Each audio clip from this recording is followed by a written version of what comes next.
Pas de vacances pour un été, un emploi sur Sud Radio et notamment avec la possibilité de faire des focus très importants en lien direct ou indirect avec l'emploi. Et aujourd'hui, nous accueillons une structure absolument formidable qui réalise un travail absolument formidable et qu'il est important de connaître et de faire connaître, pas seulement pour le public demandeur d'emploi ou autre, mais aussi pour les entreprises qui ont la possibilité d'y recourir dans un cercle complètement vertueux. Nous accueillons avec le réseau GESAT Aurélie Berlioz, qui est la responsable du pôle ESAT et entreprises adaptées.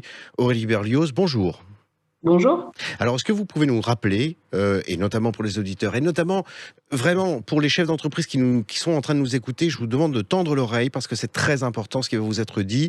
Est-ce que vous pouvez nous représenter le réseau GESAT ? Oui, bien sûr. Le réseau GESAT, donc on est un réseau national, on est le réseau des ESAT et des entreprises adaptées qui sont des prestataires responsables. Et le réseau a pour mission de faciliter la mise en relation entre les entreprises et organismes publics classiques avec ces ESAT et entreprises adaptées qui vont leur permettre de bénéficier d'offres de services et de produits de qualité et en même temps de répondre à des enjeux de responsabilité sociétale des entreprises puisque les ESAT et les EA sont des structures qui emploient principalement des personnes en situation de handicap et qui sont des acteurs locaux, donc avec un travail réel en circuit court.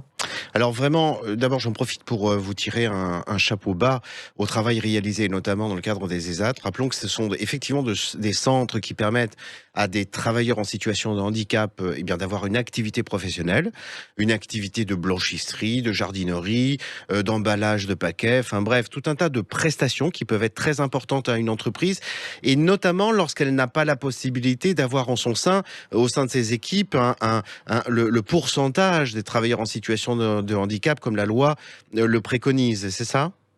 Oui, complètement. Travailler avec des ESAT et entreprises adaptées, ça permet de contribuer à son obligation d'emploi de travailleurs en situation de handicap en sous-traitant, en mettant à disposition, en ayant différents types de contrats avec des ESAT et entreprises adaptées. Donc, ça permet vraiment de travailler sur l'insertion et la réinsertion des personnes en situation de handicap.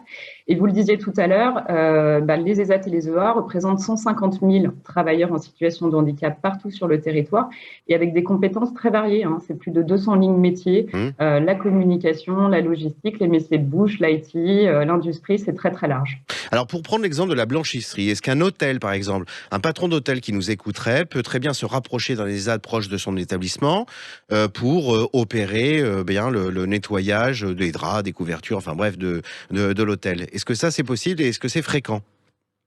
Complètement. Les ESAT et des EA, c'est des prestataires classiques, vertueux sur l'aspect RSE, sur le travail et sur l'insertion des personnes handicapées. Mais après, c'est des prestataires classiques, donc on peut totalement les solliciter.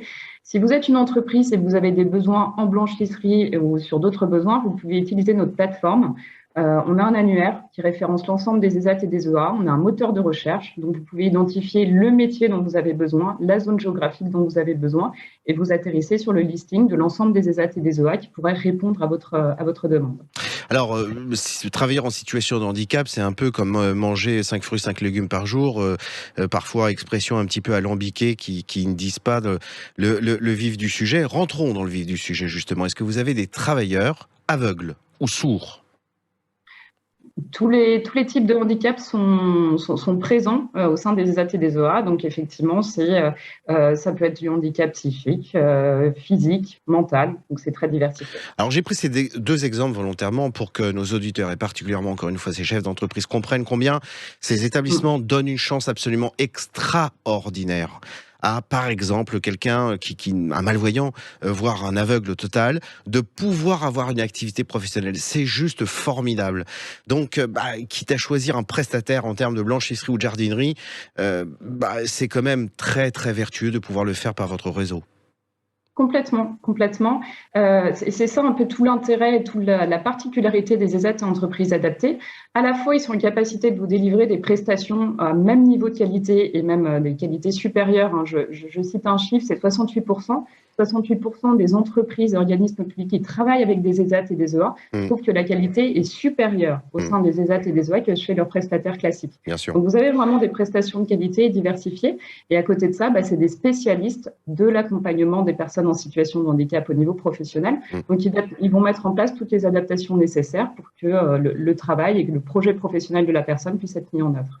À la rentrée, comme en début d'année, on prend des bonnes résolutions, reprendre le sport, arrêter de fumer, enfin tout un tas de choses intéressantes. S'il y a des chefs des entreprises qui nous écoutent, eh bien peut-être à la rentrée de septembre, il serait peut-être précieux, en tout cas vertueux, de se rapprocher du réseau GESAD pour voir s'il n'y a pas à l'intérieur un prestataire qui peut correspondre à vos besoins. Aurélie Berlioz, je vous remercie, je vous souhaite un très bel été, je vous donne donc rendez-vous à la rentrée. Merci à vous, à très bientôt. Bonne journée, au revoir. Au revoir.